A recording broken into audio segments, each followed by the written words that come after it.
This session is going to run a little long, so I'm going to get started. Don't be surprised if I talk fast. So welcome to the Neurodivergency SuperPower.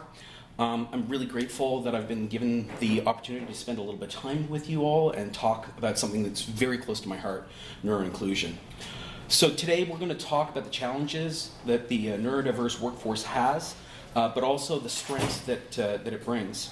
Most of the images in this slide deck are decorative, but for those that aren't, I'll explain the important parts.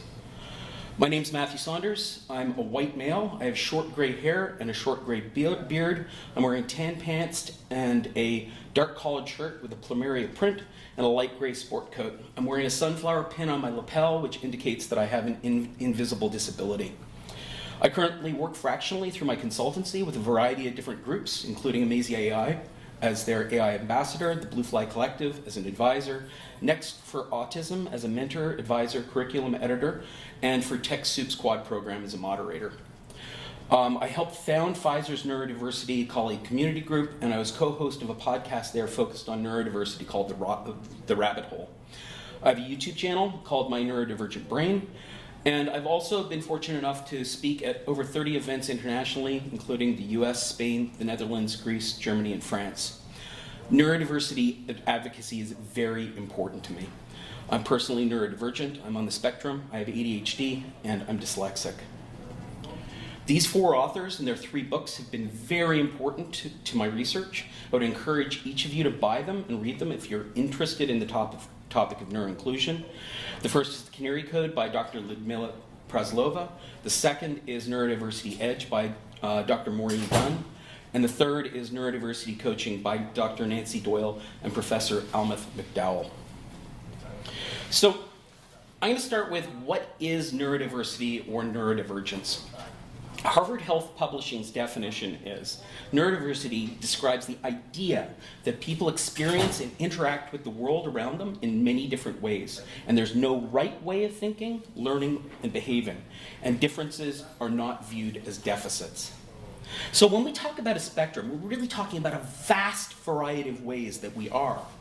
And in this talk, we'll learn that teams with a mix of neurodiverse and neurotypical people tend to be the highest functioning teams. So when I talk about these differences, I will typically approach them from a strengths-based lens rather than deficits. Each of these differences brings with them a host of strengths. For example, those on the autism spectrum are often known for concentration, fine detail process, and topical obsessions. People with ADHD are often able to hyperfocus, are creative, and authentic. Dyslexics are often visual thinkers, who are also very often creative as well, and so on. These are described as spiky profiles. And later in the talk, we'll talk a whole lot more about spiky profiles and how they fit into this superpower. Oops. I have an activity that I call Who Amongst Us to get a sense of how connected this room is with the neurodiverse community. It's entirely anonymous, so don't worry about outing yourself or others. What I'd like you to do is pull out your device, go to aha/slide/neuro2025 or use the QR code and fill out the survey with the item that most reflects your personal experience. So what I want to know is which of these most closely fits with your personal experience. Are you neurodivergent? Do you have a neurodivergent family member? Do you have a neurodivergent friend? Do you work with someone who's neurodivergent? Or you're not sure or don't know anyone? And I don't count, right? So that would skew the results.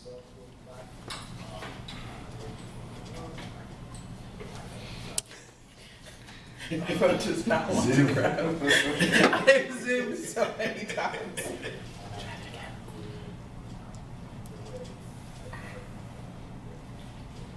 I can't make it work. Okay. Let's see if it came up. Okay, so everybody, I've never actually had that happen before. So you're all part of this community already. So what I do want you to do is think about in this session. What if this was me, my sibling, my spouse, my parent, my cousin, my friend? What would I want for them? 15 15 to 20% of the population is estimated to be neurodiverse in some ways. And the CDC reports that nearly 1 in 36 children are diagnosed with autism. Likewise, the CDC reports that 9.8% of children are diagnosed with ADHD, and up to 20% of people have dyslexia. So overall, the prevalence of neurodivergence hovers around 20% of the population. What this means is that up to 1 in 5 people that you meet may be living in a world that's defined by systemic exclusion from opportunities to reach their full potential in our society. So imagine for a minute what that must feel like. And for you all, it seems like you probably don't need to imagine it so much. But in grades 7 and 8, in an attempt to sort out my learning difficulties, but also to cater to my intelligence, I ended up being enrolled in both the Gifted and Talented program and the remedial program at the same time. And this practically meant that I didn't fit in anywhere. I didn't fit in with the gifted kids because they wouldn't have anything to do with the kids in the remedial program, and vice versa. And kids in regular programs didn't have anything to do with either of them. So I was bullied and teased throughout that period of time. It was an extremely lonely time that went all the way through high school. But that exclusion doesn't end after the playground, after high school, or even after finishing university. It's endemic to the way our system is set up. Now, I'll say this, I don't believe that this is on purpose. It represents more of a kind of neglect. Interestingly, though, recent research done by Cipher Learning found that 38% of 16 to 19-year-olds identify as neurodivergent, well above the global 20% of the population. Okay, we're going to do a quick pivot here. Who can tell me roughly what the unemployment rate is in the United States right now? Just call it out. 8%. No, it's like 5. It's like 7. It's about 4.2% still. 4.2, 4.5%. It's gone up just a tiny bit. So for people who are disabled in some way, so that could be cognitive, it could be physical, like blindness, deafness, being a paraplegic. This is all working adults regardless of their education level. It jumps to about 7.2%. Okay, now if you look at college graduates who are neurodivergent, 30 to 40% of them are unemployed. And when you look at college graduates who are on the autism spectrum, that jumps to a whopping 85% of people. Why do you think that is? Is it because neurodiverse people are inherently less talented? Is it because they have a poor work ethic? Our social infrastructure of customs, habits, institutional protocols, and technologies creates a society that can be hostile to folks who are autistic, ADDers, dyslexic, dyspraxic, synesthetes, hyperlexic, dyscalculic, Tourette's, and a host of other cognitive differences. It can make it difficult for them to find meaningful work, and when they do find that work, difficult to keep. Simple things like lighting, noise, crowds, these can all feel hostile. So imagine, if you will, that fluorescent lights felt blinding to you, and the quiet bzzz that they make just had the right tone to keep you on edge. And imagine that you're in an open concept office and every conversation going on around you distracts you and leads to a lack of focus. The noise becomes overwhelming. This overstimulation feels like hundreds of people asking you questions all at once. And imagine that the crowd feels like it's closing in. You feel like you're trapped and you can't escape. Simple things can feel that way.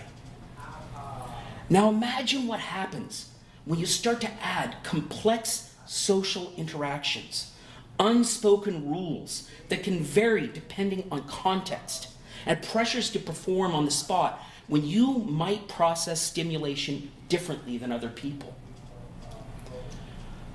I'm guessing all of you have felt that in some way. If you have, raise your hand. Yeah. So no wonder 40% of us are unemployed, and no wonder such a high percentage of folks on the spectrum feel left out. So what I'd like to do now is dissect the challenges of finding a job as a neurodivergent person. Because traditional hiring practices are biased. Many companies use rigid application processes that prioritize social skills, eye contact, and conventional communication over actual job performance. Unstructured interviews favor charisma and quick thinking over skills and work ethic. Applicant tracking systems may screen out neurodivergent applicants due to non-traditional resumes or gaps in employment history. And worse, applicant tracking systems don't have an ounce of empathy for applicants, regardless of how talented they might be. So imagine you're a highly skilled autistic software engineer, but your social skills are differently developed. You may struggle in an interview due to anxiety or difficulty with small talk. And even though you would excel in that job, Dr. Ludmila Praslova writes, current hiring practices often rely on style over substance. Style-based hiring presents barriers for many neurodivergent job seekers and leads to shockingly high levels of unemployment. And even after you get through the ATS, if the interviewer fears that you're not going to fit in, you're not going to make it to the next round of interviews. I think Dr. Doyle sums the challenge up perfectly with this picture. A monkey, a giraffe, a fish, a flamingo, an elephant, and a lion are all hoping to be named as the best animal in the animal kingdom. And they're told, to ensure fairness, they will all be given the same test. Seems we're all right on the surface, right? And then they're asked, please climb this tree. While the test might be equally administered to all the animals, it isn't equitable at assessing the value of each of these animals. A monkey can climb, but a fish can't. But it can breathe underwater. A flamingo can fly, but it lacks the forearms to climb. The giraffe can reach the leaves at the top of the tree without climbing.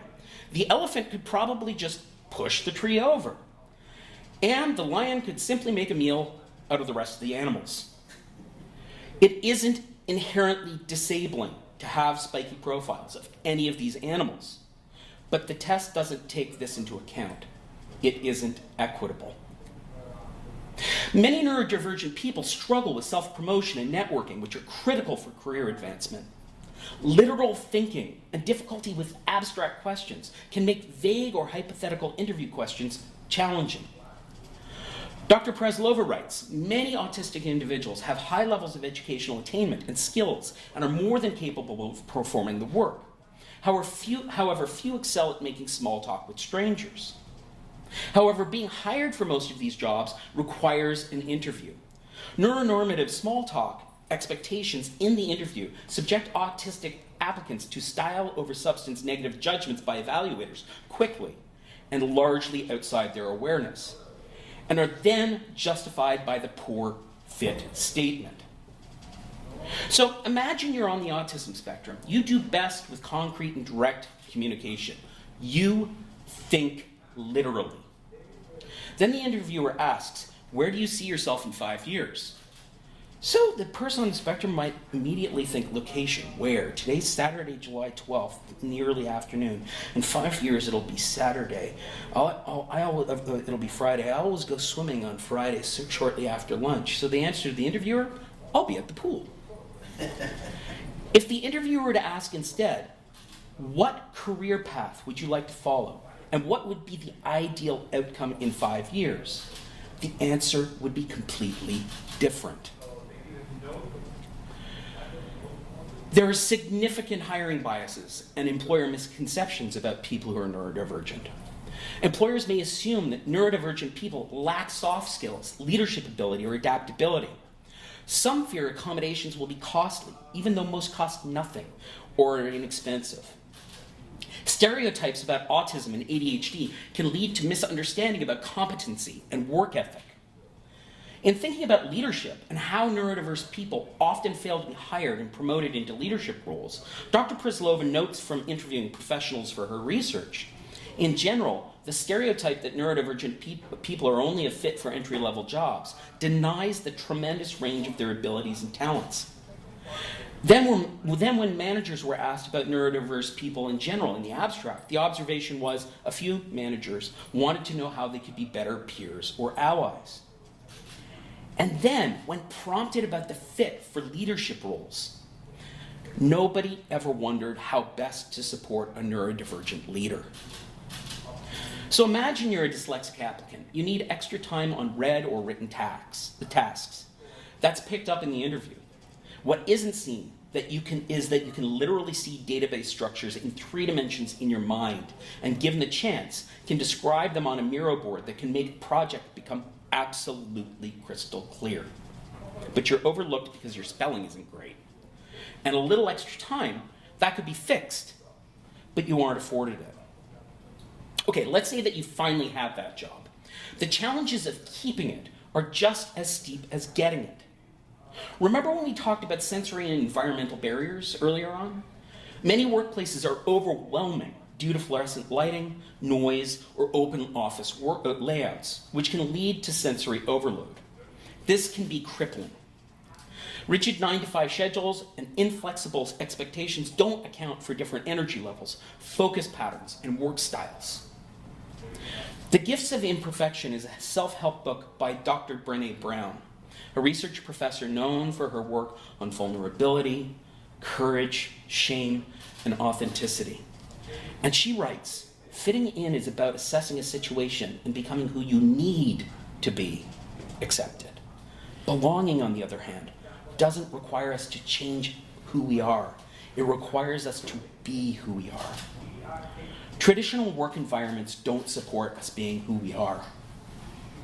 Imagine you're an employee with ADHD. You force yourself into the office from 8 a.m. to noon with a 15-minute break, and then from 1 to 5 with another 15-minute break. Your mind wanders.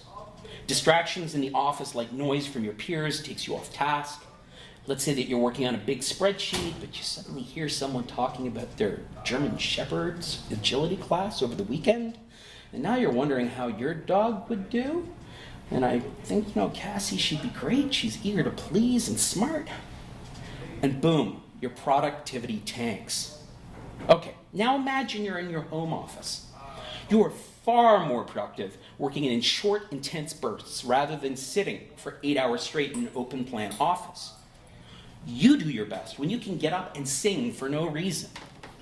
You get the most done when you can work for 20 minutes and then stop, throw a ball against the wall for 5 minutes. You like starting early and ending late with lots of breaks. But none of this is conducive to return to office protocols. Many neurodivergent workers don't disclose their condition out of fear of stigma or discrimination. Supervisors may not provide clear expectations or structured feedback, which neurodivergent employees often need to succeed. Workplace accommodations such as written instructions, flexible hours, or noise-canceling headphones are often overlooked or denied. Wikipedia shares autistic individuals often face significant barriers in accessing appropriate support and accommodations, leading to feelings of isolation and misunderstanding. We all want a psychologically safe place to work, and all too often we are given reasons to lack that trust. If you're a dyslexic employee, you might struggle with fast-paced email communication, but excel in problem solving and big picture thinking. Yet they receive no accommodations. You're expected to fit into a model or a pattern that doesn't fit well with the way you work. The image on this slide is a graphic by Angus McGuire. On one side, labeled equality, it has a tall, a medium-sized, and a short person, each standing on a box on a fence watching a baseball game. The tall person has great vantage, the medium-sized person can peek over the fence, and the short person can't see the game at all. On the other side, labeled equity, we have the same 3 people, but the tall person no longer has a box, the medium-sized person has 1, and the short person has 2. All 3 of them can now peek over the fence and watch the game. It perfectly sums up the idea of accommodations and what can make a difference, what equity looks like. Workplace culture and social expectations can be tough and confusing. Unspoken rules, office politics, and networking pressure can be confusing or exhausting. Executive dysfunction, common with folks who have ADHD or autism, can make time management, prioritization, and deadline tracking more challenging. Masking, hiding neurodivergent traits to fit in, can lead to burnout and anxiety. Dr. Dunn writes, neurodivergent people often engage in an arduous task of fitting in, also known as masking, where an enormous amount of energy is expended through superficial impression management and deeply felt stress to hide neurodivergent traits. So imagine you're an autistic person. You like people quite a lot, but you don't really understand small talk. You have deep interests that you love to share, but all too often no one in the office to share them with. This means you don't participate in small talk. After-work social events increase your stress because of all the noise and chaos at being in a restaurant or a bar. And even when you go, you can't process all the conversations quickly enough. And you can't just focus on one because of all the extraneous noise.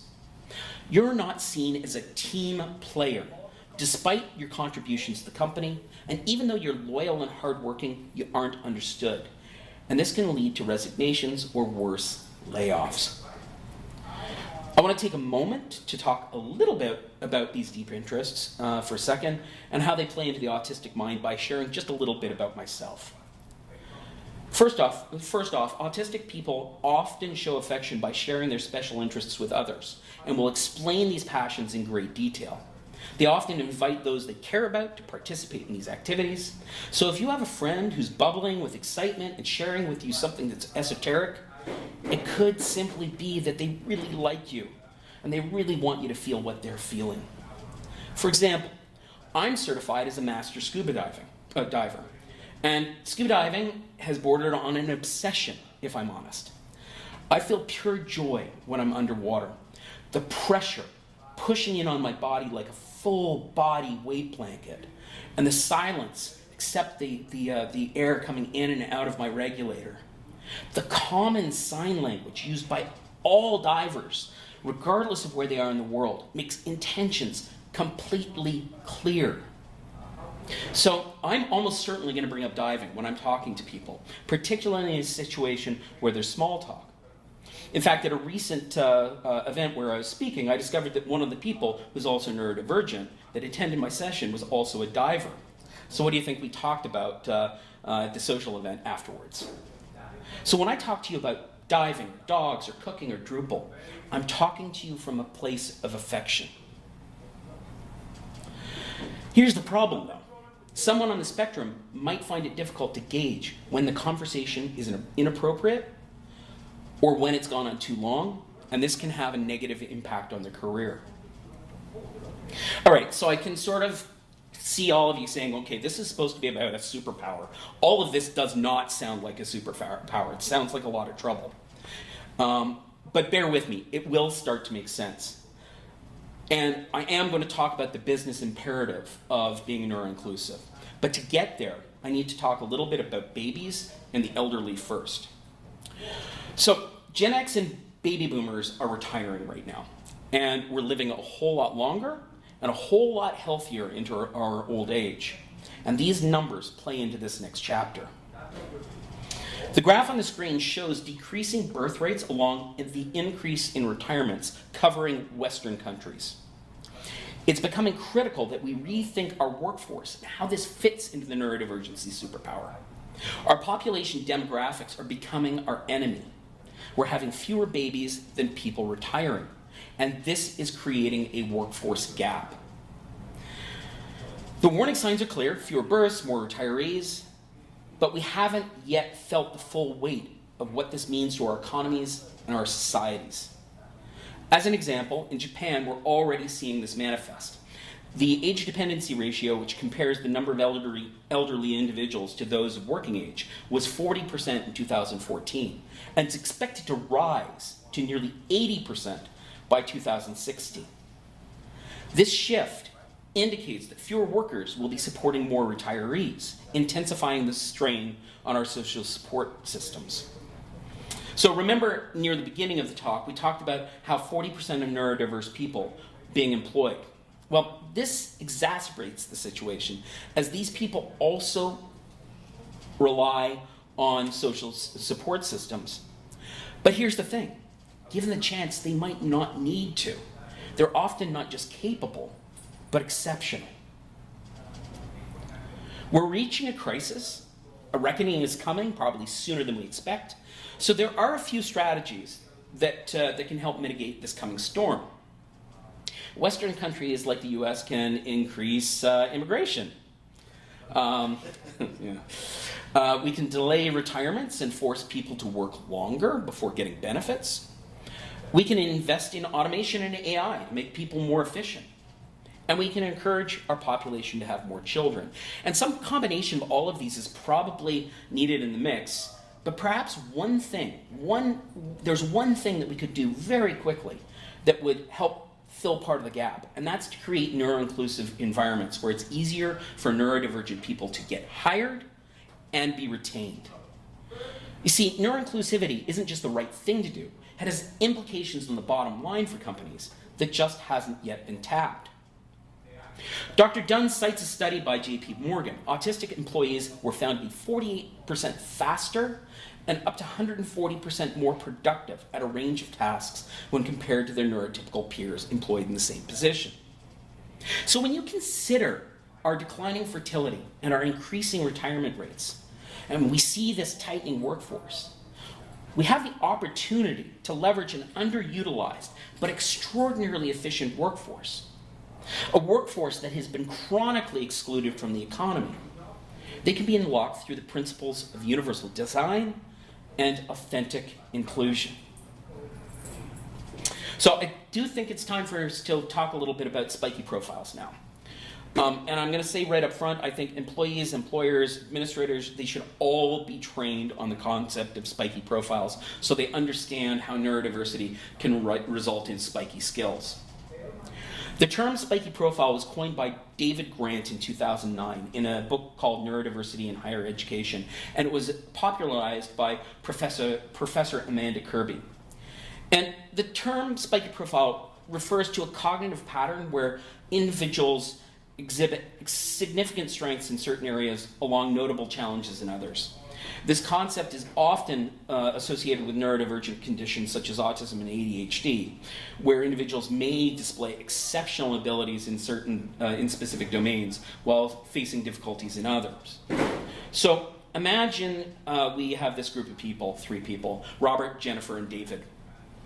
Jennifer falls within the neurotypical range when you look at her cognitive profile. Robert and David both have neurodivergent profiles. And I want you to recall from the beginning of the talk that there was a quote from Harvard that read, "Neurodiversity describes the idea that people experience and interact with the world around them in many different ways, and there's no one right way of thinking, learning, and behaving."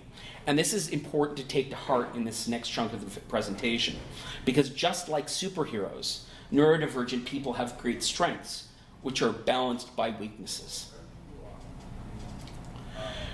So this chart shows a simple mean. A simple average of all neuronormative people. This chart shows all kinds of different competencies that are often measured when people are assessed for cognitive differences. The competencies are on the x-axis. The skill level is represented on the y-axis from a scale of 0 to 10, where 0 is incapable and 10 is the best possible.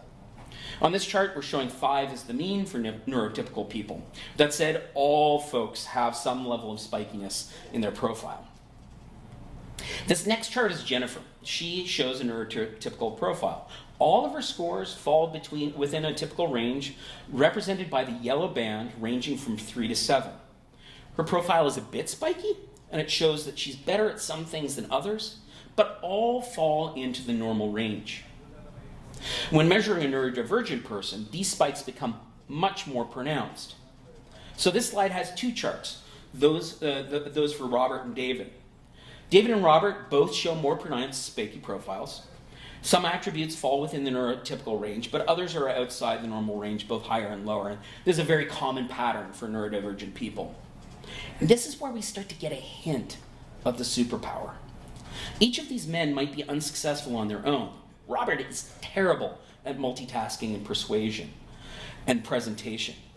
David cracks quickly under pressure and has difficulty processing requests. But each of them also is excellent at other things like pattern recognition, time management, logic and reason, mathematics, reading comprehension, and creativity. But look what happens if you put Jennifer, David, and Robert into the same team. Something special starts to emerge. Suddenly you have a group of people whose cognitive talents complement one another, and the team has many attributes that fall between 6 and 10. Their weaknesses are blunted by their collective strengths. And if you were to only mix neurotypicals in a team, you might find that that team maxes out at 6 or 7. But there's more to it than just improving a team's overall cognitive profile. Diverse teams are inherently better. Diversity hedges against groupthink. That is an economic advantage. And even not taking into account the advantage that neurodivergent spiky profiles bring, just having traditional diversity in your teams improves outcomes. Dr. Dunn explains this with companies with more diverse management teams demonstrate on average 19% higher revenues due to increased innovation and 9% higher margins. So I just mentioned groupthink. How many of you have heard of groupthink? All of you? Most of you? Okay. Anybody want to give a shot at a very quick definition? No? Kind of like herd mentality. Yeah, that's definitely a piece of it. Herd mentality. Yeah. So, in 1972, a social psychologist named Irving Janis coined this phrase. Janis's seminal work on groupthink analyzed historical policy fiascos, such as the Bay of Pigs invasion and the escalation of the Vietnam War, to illustrate how group cohesion can lead to poor decision-making. Janis's exploration of group dynamics and decision-making has left an enduring mark on multiple fields. His work delved into the complexities of collective human behavior. And I've read quite a few different descriptions of groupthink. I'm going to share with you Maureen Dunn's. She writes in her book, The Neurodiversity Edge, that groupthink is a level of homogeneity of thought that crosses some theoretical threshold where individual reasoning becomes subordinate to some emerging consensus when in a group, resulting in a decision-making outcome that's driven by factors including social dynamics unrelated to an objective and rational evaluation of information relevant to making the most effective decision. So what exactly does this all mean? Groupthink thrives in environments where there's pressure to agree. Dissenting views are discouraged or seen as disloyal. The group is highly cohesive. Everyone values unity over independent thought. Often a strong leader dominates. The group rushes to decisions because there's often time pressure. And there's a fear of conflict, which means that people self-censor to avoid tension or rejection. In other words, homogeneity becomes the primary concern. Fitting in is the most important factor, and people are rushed to make decisions. And this, in fact, is really, really bad. It creates the illusion of invulnerability, where the group believes they are too smart or powerful to fail. You can end up with collective rationalization, where warning signs are dismissed instead of critically analyzed. Teams end up stereotyping outsiders, and the group sees critics as the enemy instead of valuing their input, which leads to self-censorship, where members withhold dissenting opinions to avoid rocking the boat. And there can be pressure to conform, and those who challenge the group are pressured to fall into line. And all of this creates the illusion of unity. And silence is mistaken for agreement, reinforcing the false belief that everyone agrees. Groupthink can lead to disastrous outcomes, as people lack the courage to dissent and miss details that would have been otherwise seen. Some examples include the Challenger disaster of 1986. NASA engineers ignored warnings about faulty O-rings because of pressure to launch on schedule, leading to the catastrophic explosion. I personally remember sitting in class with one of those AV carts rolled in, watching the launch, and being traumatized when it exploded, realizing that Krista McAuliffe, a high school social studies teacher, was lost with the rest of the crew. The 2008 financial crisis. Banks and investment firms ignored warnings about high-risk mortgage practices because of peer pressure and industry norms, leading to massive economic collapse. The stock market lost 57% of its value. Unemployment soared to 10%. Home values plummeted by 30%, with millions of foreclosures. And the US economy shrunk by 4.3%, the worst since World War II. And full stabilization and recovery took until 2017. And then in 1961, we had the Bay of Pigs invasion. President John F. Kennedy's advisors failed to question a poorly planned invasion of Cuba, leading to a humiliating military defeat. The Bay of Pigs strengthened Castro, escalated Cold War tensions, and led to the Cuban Missile Crisis. It drove Cuba closer to the USSR, escalating tensions worldwide. And we can still feel that negative effect today. But sometimes groupthink can be entirely snuffed out just by one or two people expressing concern. It can be enough to do two things: expand the overall number of paths that can be followed, and encourage others to speak up as well if they have other ideas. And this is a place where the neurodivergent superpower can defeat the kryptonite of groupthink. Neurodivergent people's spiky cognitive strengths often process information differently than neurotypical people. They perceive details in a different way. They often come to differing conclusions, even with the same data available. According to Dr. Maureen Dunn's writing, she's observed that neurodivergent people tend to be less concerned about social status and more likely to speak up if they're given the choice. Keiji Izuma is a prominent figure in the field of social cognitive neuroscience. He currently serves as a professor at the School of Economics and Management at Kochi University of Technology in Japan. When he was in the US, he conducted a social status study where they asked autistic and neurotypical participants to donate money to UNICEF on two different occasions.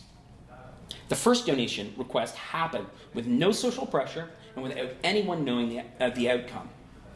The second occasion, the participant was watched by the researcher, standing close by and observing every step. Autistic participants donated the exact same amount of money each time. The neurotypical participants donated significantly more when there was an observer. And this was tied to the perceived improved social status of making the larger donation. This notion of the importance of social status is one of the key components that drives groupthink. The person cares more about how they're perceived than the outcome of the decision. Bain and Company found in their research that teams make much better decisions than individuals, 66% of the time. But neuro-inclusive teams make better decisions 87% of the time. And while diversity can increase short-term friction within teams by about 15%, that was outweighed by the finding that neuro-inclusion boosts positive results by 60%. And Deloitte found that diversity increased innovation by 20% and reduced risk by 30%. In other words, neuro-inclusive teams make better decisions with better results, including increased innovation, all while reducing risk. Dr. Maureen Dunn writes, different kinds of minds working together create much stronger teams than cognitively homogeneous groups. When all kinds of minds are valued, there's a strong foundation of trust and psychological safety. The potential for innovation is ripe. Neuro-inclusive teams have greater instance of innovative ideas and breakthroughs. And this can add to the bottom line of any organization and increase profits. So we're going to recap just for a minute what we've learned so far. We've established that we're headed towards a crisis in being able to fill roles for skilled workers due to declines in birth rates and an increase in retirements. Back to those babies and grandparents we talked about. Neurodivergent people are chronically under and unemployed, despite often being highly educated and extremely capable. And when we move from homogeneous teams to neuro-inclusive teams, we increase the capability of the overall team's cognitive profile. We also decrease the prevalence of groupthink and increase the prevalence of innovative ideas, and we reduce risk. All good, right? Well, not so fast. Who here remembers the barriers that we talked about at the very beginning, to becoming employed or staying employed? Anybody? Yeah, go ahead. I remember them. You want to share one? Two? The applicant tracking system, interviewing and maybe not being fast with something that is appropriate. Yeah. And the environment itself being really, really tough for a neurodivergent person to actually flourish in. Yeah. So where does this leave us? right? How do we create work environments that can attract and retain neurodivergent workers? Well, there's really good news here, because the things that we can do to help people on the spectrum, those with ADHD, those with dyslexia, folks who are dyspraxic, synesthetes, hyperlexic, dyscalculic, the things that we do for them, they help everyone, neurotypical and neurodivergent alike, and they're the foundations of universal design. Universal design is a concept that involves designing products and environments to be usable by as many people as possible, regardless of age, size, ability, or disability. And the goal is to maximize usability without the need for specialized design or adaptation. Universal design can be applied to many things, including buildings, services, tools, learning strategies, and physical spaces. It focuses on the equity in design. So how could this manifest for those trying to create a neuro-inclusive environment that has psychological safety built in? We first need to understand what psychological safety means. So team members need to feel safe to take risks, ask questions, and express their thoughts without fear of ridicule or punishment. For neuro-inclusive teams, this is even more critical because many neurodivergent individuals have experienced past exclusion, misunderstandings, or negative workplace interactions. By fostering psychological safety, companies unlock creativity, innovation, and productivity while making sure every team member thrives.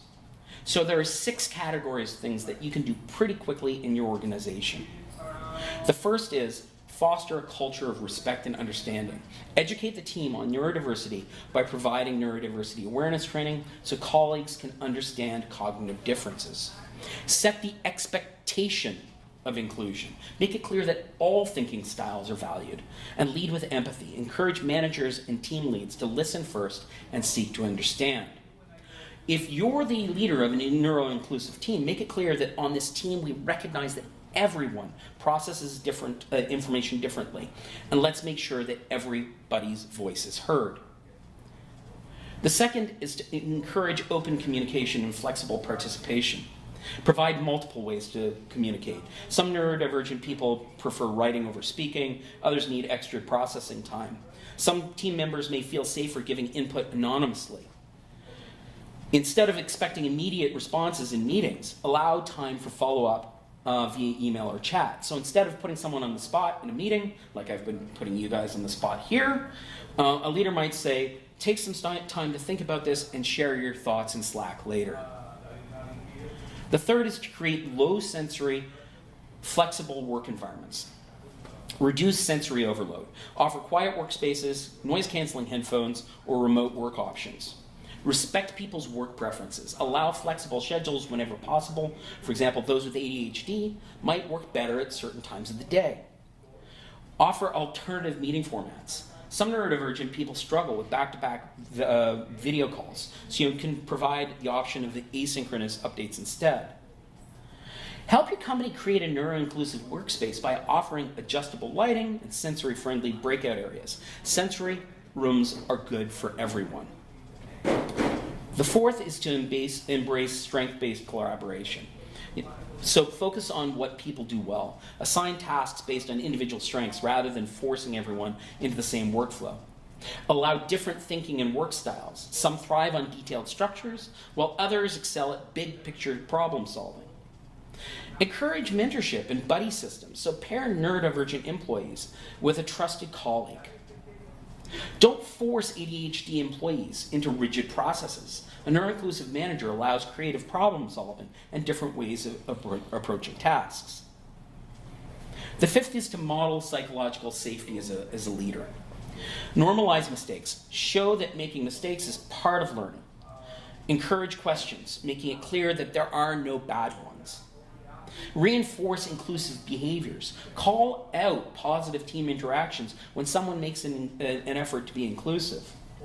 A neuro-inclusive leader will openly say, I didn't consider that perspective. Thank you for bringing that up. And the sixth is to implement clear and inclusive policies. Provide reasonable accommodations without stigma. Make it easy for employees to request accommodations without fear of whether they're neurotypical or neurodivergent. Encourage neurodivergent leadership. Promote or hire neurodivergent employees into decision-making roles. Include neurodiversity in DEI strategies. Treat neuroinclusion as a core part of diversity efforts, not as an afterthought. The most successful organizations ensure that neurodivergent employees are included in hiring panels and leadership discussions. Putting together a new way of working that considers neuroinclusivity as a core value won't happen overnight. There are companies that have started doing some of this hard work, but there's a long way to go. But the companies that are the first movers will be the ones that thrive in the future. And this takes a top-down approach where companies choose to recruit neurodiverse leaders in the C-suite, and this acts as a flag to potential employees that their differences will be valued rather than marginalized. Everything in a company, from hiring practices to promotions to retention to leadership to environment, needs to reflect inclusivity for this change to become part of the culture. But it's worth it. So let me leave you with the following. Neuro-inclusive teams are higher functioning, 87% better at decision-making, 60% improvement in OKRs, 20% higher levels of innovation, and risk reduction of 30%. They reduce the prevalence of groupthink. They can help fill the need that we have for a skilled workforce amid a decrease in birth rates and increase in retirements. Neurodivergent employees who feel psychological safety in their workplaces are fiercely loyal to those companies and have lower rates of leaving.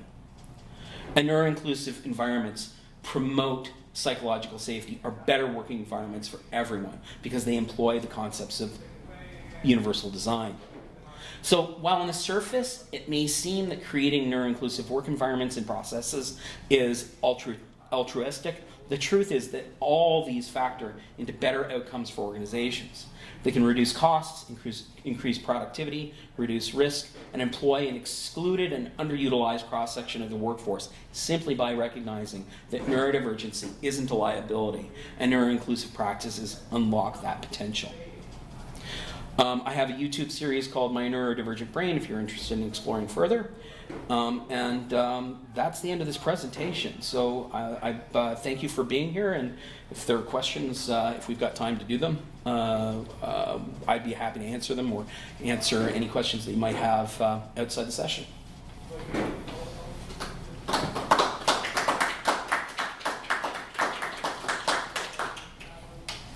I just had a question about, so I saw some research where neurotypical teams work well together and autistic teams work well together, and when you mix the two, you get worse outcomes.